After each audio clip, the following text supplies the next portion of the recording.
everybody, please continue enjoying your lunch, but we're going to get started with our short program.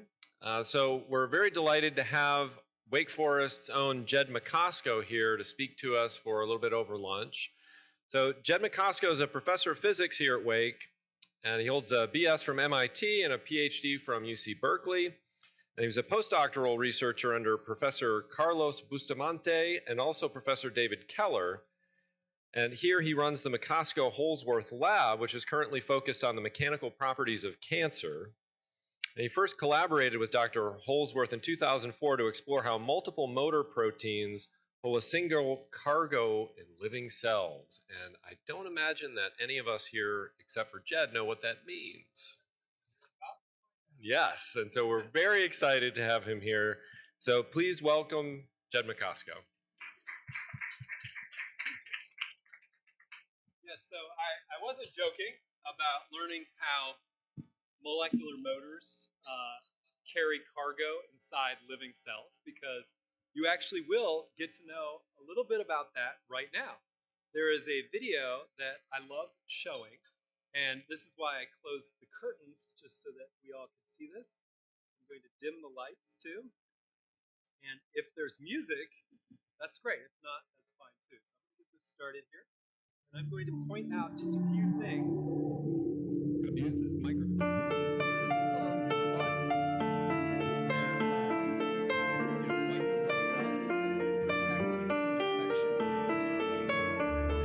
blood cells.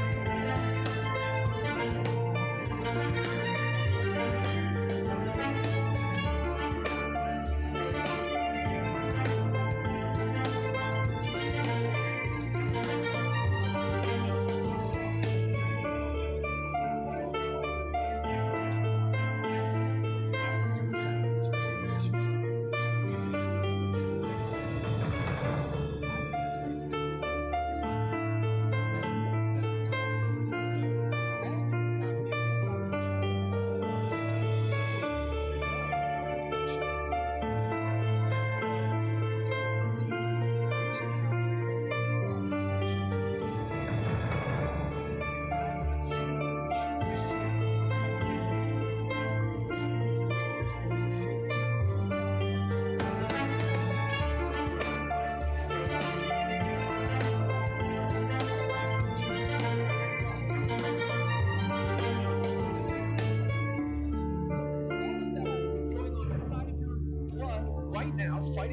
connections are protecting you from evil.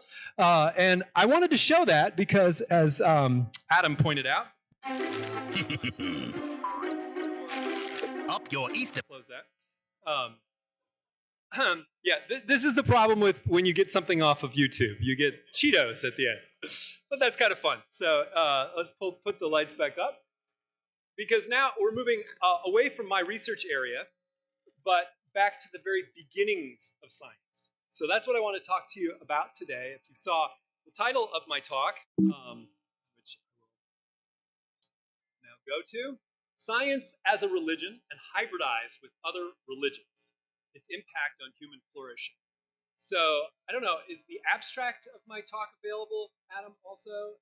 It was sent, but I'm glad it's not, because I'm not going to talk about what was in my abstract. I just want to make sure if you had my abstract, I would give you a little, buyer beware. That's not what you're getting today. So I decided to shorten this, and so really the talk is more appropriately sort of the origins of science in Western Europe in a Christian culture. And looking back on those origins to get an idea of where we should go from here.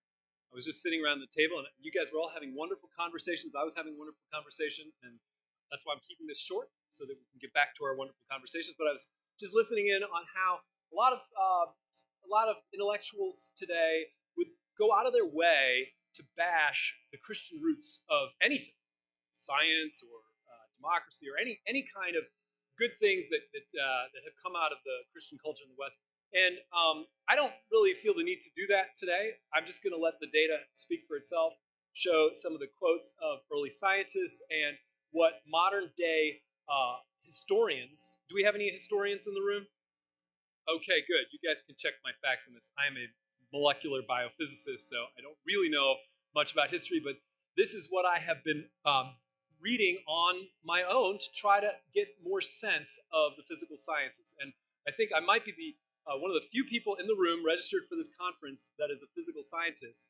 And so I'm speaking on behalf of physical science as to the subject of human flourishing. So that hopefully will set the subject. And a lot of what I got is from this book, The Soul of Science. So if you're a historian and you want to pick up a copy, go ahead and grab one.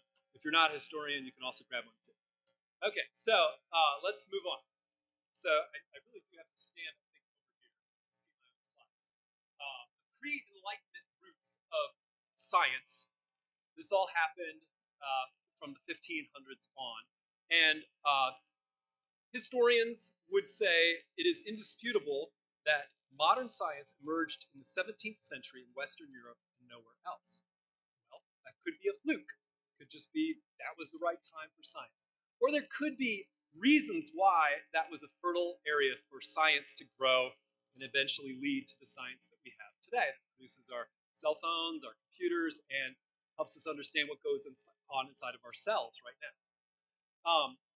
The Enlightenment came sort of after the birth of science. And within the Enlightenment, there was as one historian, Rodney Stark, said, a propaganda ploy by militant atheists and humanists who attempted to claim credit for the rise of science. Now, this is a pretty controversial quote from Rodney Stark. He is not a Christian. He is not an atheist. I don't think he'd be able to say it quite like that if he was an atheist. But he's neither a Christian nor an atheist. He's just saying what the data seem to indicate from the historical documents.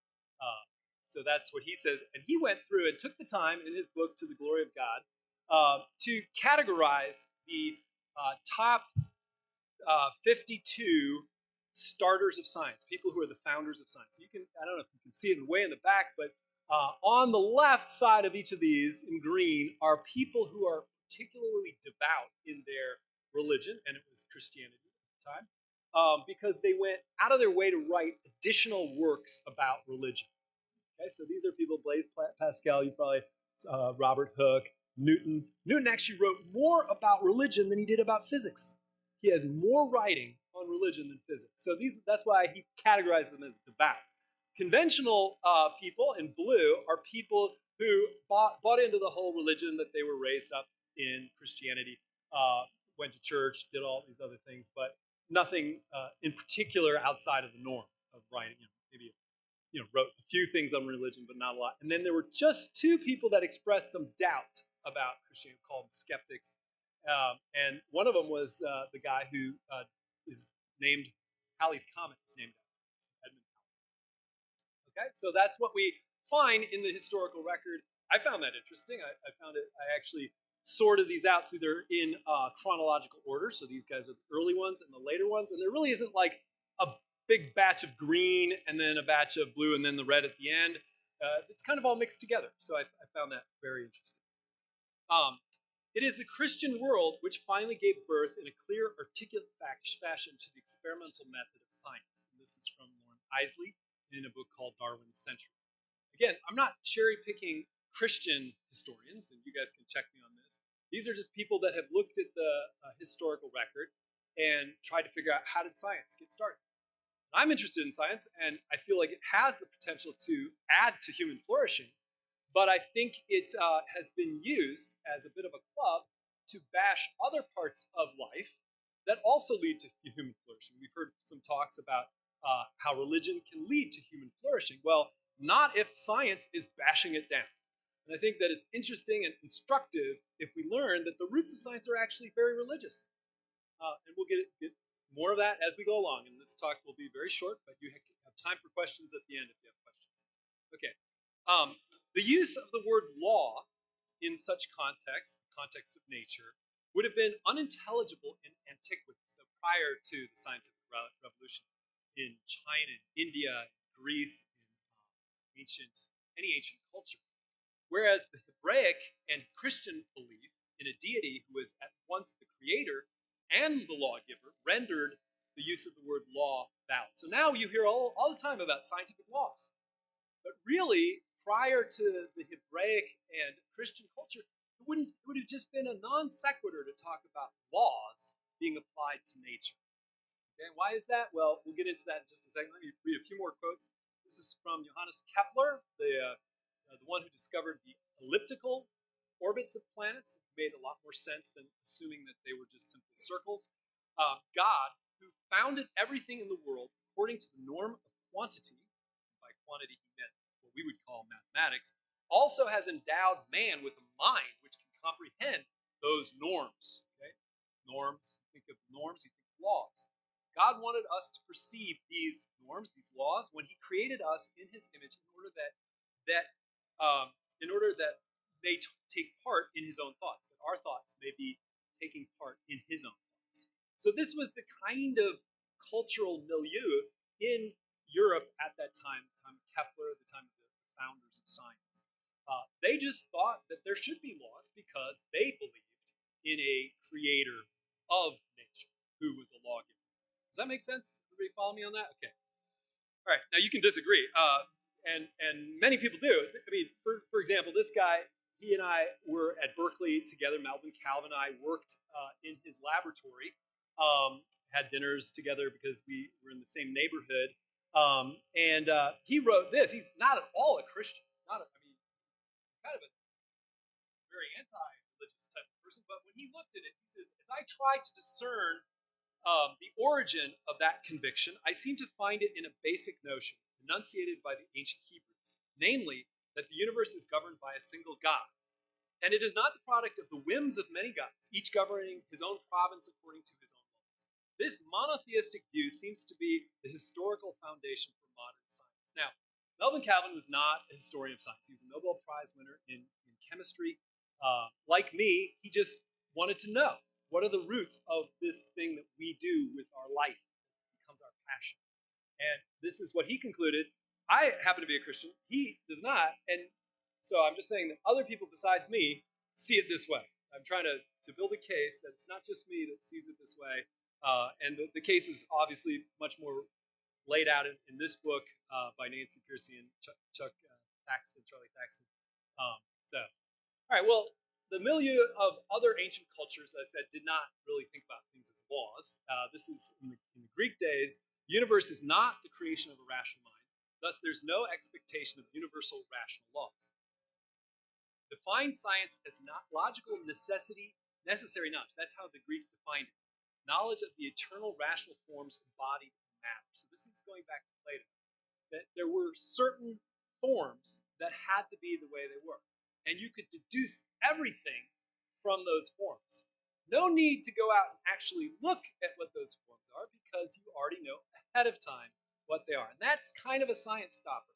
If you don't have to actually go and do the hard work, the biochemistry at the bench, which some people here have had to do, then you're not going to get the surprise oh my goodness, DNA is a double helix. Who would have thought of that? Well, now it seems like it's obvious, but when it was first being discovered, it was not at all obvious. Okay, so you have to go and find out the contingencies of the way the world is put together, and the Greeks weren't all that interested in doing it. And it turns out Muslims who recovered the Greek documents embraced that same sort of view of nature, that there should be these forms that never change, and there's really no point in discovering. Now, of course, I'm probably exaggerating the case, and I'm looking forward to the question and answer time for you guys to set me straight. So matter in the Platonic sense, which must be prevailed upon by reason, will not obey mathematical laws exactly. So this is the idea that the natural world is kind of bad, but the heavenly world is kind of good. So things in nature shouldn't really obey mathematical laws, because mathematical laws are up here, and nature's kind of down here. Matter, which God has created from nothing, may well strictly follow the rules which its creator has laid down for it. In this sense, I have called modern science a legacy, I might even say a child of Christianity. So this is in a book called The Relevance of Science. All of these thinkers that I'm putting quotes up, by and large, except for the ancient people, are not particularly religious. They just are saying Christianity led to science. Science is a child of Christianity. So keep that in mind. The Greeks, again, did not have the framework for science. Newton rejected that Greek idea that the heavens are different from the earth, because in Newton's mind, who was a very religious man, both heavens and earth were creations of a single divine mind. So when the apple falls on Newton's head, apple being here on earth, he doesn't think, well, apples are just nothing compared to the stars in the sky and the planets. He's thinking, well, maybe the same law covers both. And that's how we got Newton's laws of physics and understood how the planets actually work. The 1/r² law that made everything make sense. Okay, so we assumed laws in nature. Now, I'm not going to talk much about these. There's people here who know way more about Eastern mindsets in the ancient world. But essentially, the all-encompassing one transcends differentiation. The goal of meditation is to transcend rational thought and unite with the spiritual essence behind all reality. So it's a little bit like that Greek thought that there's something out there that's much better than what we have here, but it takes it in a different direction. At any rate, it wasn't really the framework that was needed to give birth to the science that now we practice today.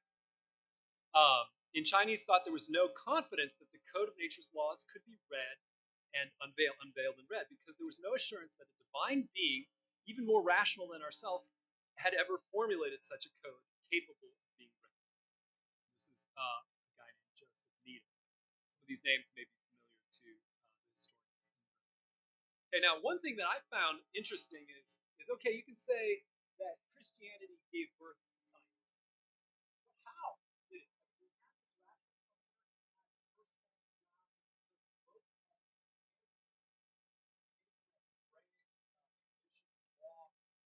well, it actually came through two different groups, the Dominicans and the Franciscans. The Dominicans were interested in fighting off heresy.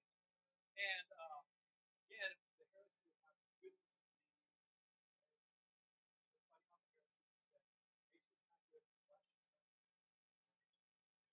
And so they actually went whole hog in trying to understand how good creation was. Their Bible said, I created and it was good. So for them, they're like, let's figure this out. Let's get involved in the nitty-gritty of nature. Franciscans actually were motivated by a mystery. They wanted to experience the nature of God and nature. So what is first they studied? Optics. They were the ones who really got the science of optics. Looking at ray tracing, trying to learn about high school physics. So this is a picture of Franciscan and Dominican.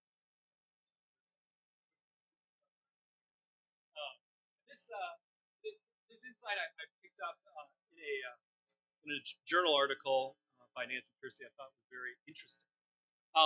Also from that same journal article, and it's referring back to Peter Harrison, the symbolic might have actually gotten in the way. So we might have not gotten the scientific stuff today if it wasn't for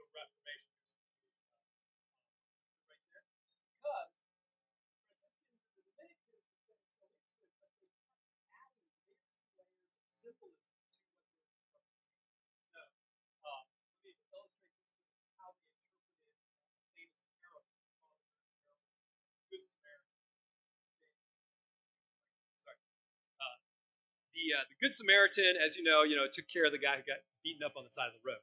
But in their story, each of those little parts of the story had symbolic description.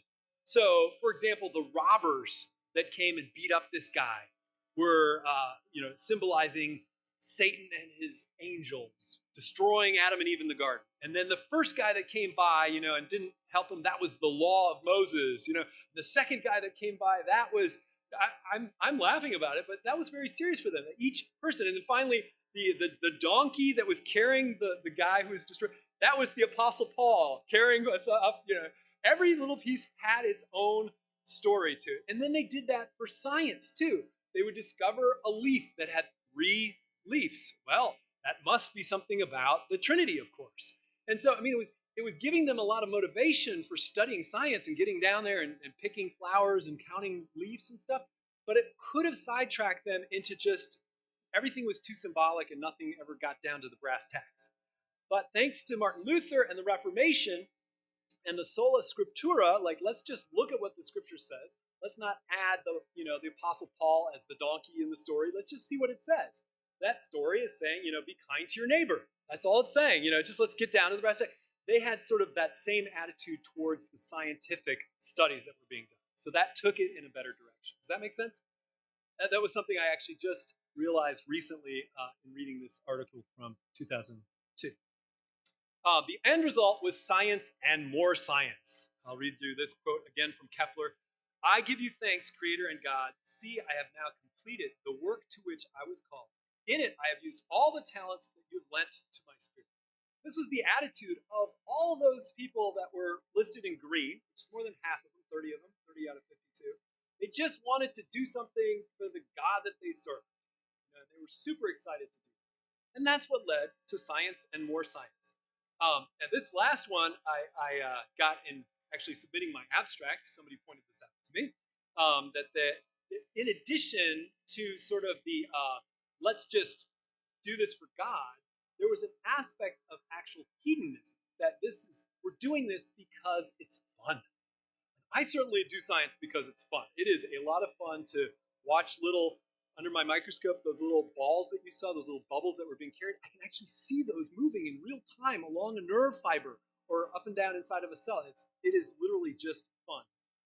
Kepler said, as God, the creator, played, so he also taught nature, that's us, as his image to play the very games which he played before. Okay?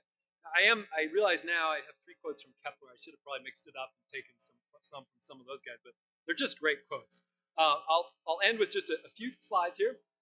Biblical faith engendered a religious urge to substitute a power machine for a man, where the required motion was so severe and monotonous that it seems unworthy of a child of God. So in addition to the hedonism, there was the Protestant work ethic, but maybe in a different way than you've read about the Protestant work ethic. Protestant work ethic said, hey, humans are created in God's image. We shouldn't have a human do a job if we can get a machine to do it. So that led a lot to the Industrial Revolution. Now, it sounds like I'm saying everything was from, Christianity.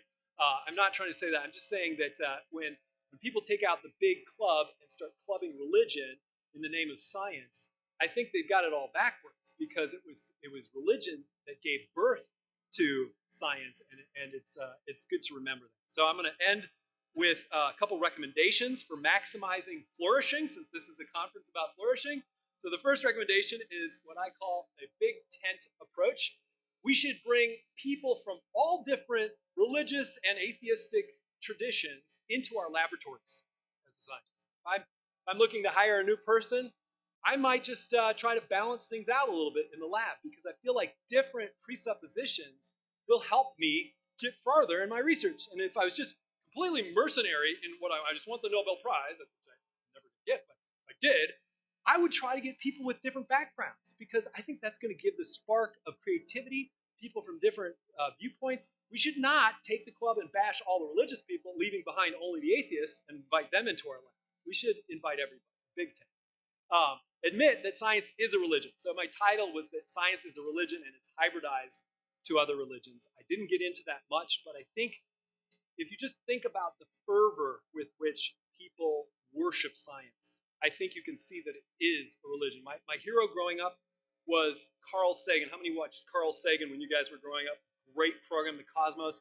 My favorite was when he pricked his finger with a thorn, and then we zoomed inside of the cell, and we actually saw, for the first time in my life, saw computer animated objects floating around. They were primitive, but they were really cool, and has led to images like the ones that I showed you at the beginning. So that's just the nth generation of what Carl Sagan showed me when I was a kid.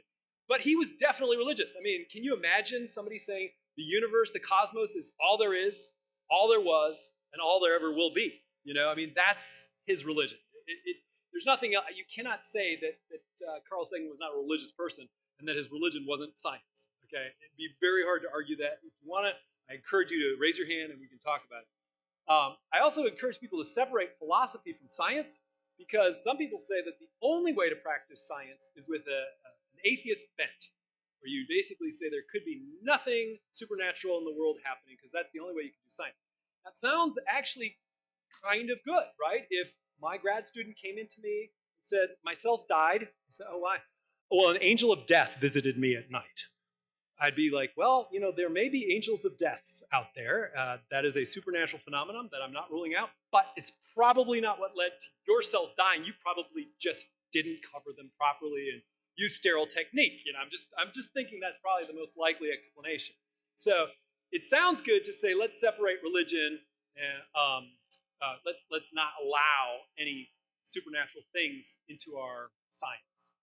But that's actually not a good idea, because it's basically putting philosophy into science. Let's just leave it open to wherever the evidence leads and follow it where it goes. If it leads us to something supernatural, fine. That should not bother us. Okay? And it's not going to affect the way we do science, because even somebody who believes in the supernatural like me is not going to let their grad student off the hook by invoking the angel of death as a reason for their experiment. Now, does everybody follow me here? So we want to separate philosophy, including the philosophy that says no religion allowed. That is a philosophy. Okay? And then finally, in all things charity. So those of you who are from this part of North Carolina know that the Moravians came into town, and they had a saying that would give us liberty, unity, and charity. And the last one, of course, is in all things charity. In fact, I tracked down who is responsible for this quote. It's this guy. Doesn't he look very sweet and friendly? But I think that's a good way to end this talk, is to remember that we're trying to be charitable to one another in the laboratory as we talk to each other. Don't go out of your way to bash people of a different religion, even if you're an atheist. You know, you don't need to do that. And if you're a religious person, you certainly don't need to bash atheists. They've taken abuse for a long time in the past. So we all can live under that same big tent. We all can do science, and the science can lead to human flourishing. So with that, I'll end with the acknowledgments. Nancy Piercy was kind enough to provide me a lot of the slides and told me that I could sell her book. Charlie Thaxton was a co-author of that. Jim, thank you for having me as the token natural scientist here. And thank you also, Thomas, for the tip on Lewis Foyer and the hedonists.